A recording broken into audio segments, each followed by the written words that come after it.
Hey, don't let the demons in your head be a bunch of freeloaders. Hey, yes, you gotta tax those suckers. See, we all have demons. Yes, this is true, we do. We all have demons, even the nicest of people. Even the most mentally sound people have demons. And if they tell you otherwise, they're lying. Because we're all people. And we have angels in our head. We have demons in our head. Everybody has demons. Now, there are some people that don't need to hear this message because they already know. They tax those suckers. They tell those demons, hey, you guys are a bunch of bums. You guys are a bunch of freeloaders. You pay your share, your fair share of rent. If you're going to live in my head, and if you're going to set up your furniture, you set up a TV, your refrigerator, set up your couch, and laze about and do nothing, then you pay the price. You work for it. Then there are people that they just let the demons fester in their head. They let it get to their head. They let it overpower them.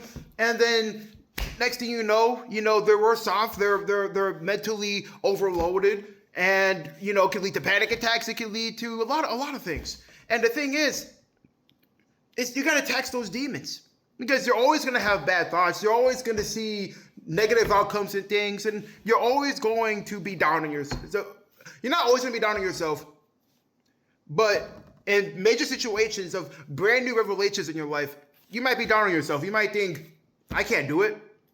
And it might lead you to have these thoughts in your head, which then the demons come in, and then they say, you can't do this, you can't do that, which then leads you to think, maybe I can't do this or that, which then the demons, they set up the furniture, they set up the couch, they get the remote, they get the TV, they turn on the TV, they watch their NFL, their whatever it is they watch, and then they just laze around, they get their blanket, and they just lay on your couch, in your bed, absolutely no repercussions whatsoever, and they just get to come about it and do that because they're not being taxed. You have to put those demons to work. You have to grab the demon, slap him in the face, and say, I can do anything I want. You have to tax those demons, because the thing is, they're going to come back.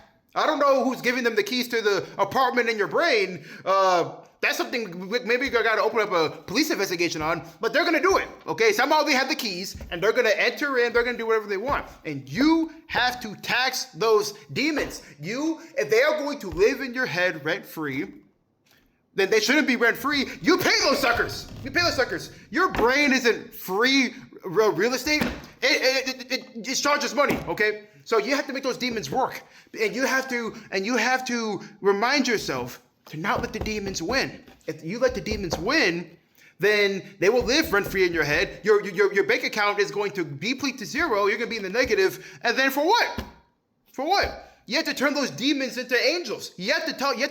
Those demons will tell you can't do it. You have to turn those thoughts around by thinking you can do it. There's always going to be fear and animosity and anxiety. But if you tell those demons, hey, I can do it, and you make them work, and you change those demons' minds, then they'll leave. They'll leave. You'll evict them. You'll win. So that's what I got to say. It's don't let the demons win. You'll always have demons. Everybody has demons. Everybody has second thoughts. Everybody second guesses themselves. And that's all a part of life. However, those demons don't have to not pay their fair share. They don't have to be freeloaders. You have to put them to work, and you have to let them know that they cannot be there rent-free, and that you are going to change your mindset, and you are going to do all the good things to show them that they are wrong. This has been TSW signing off, and peace.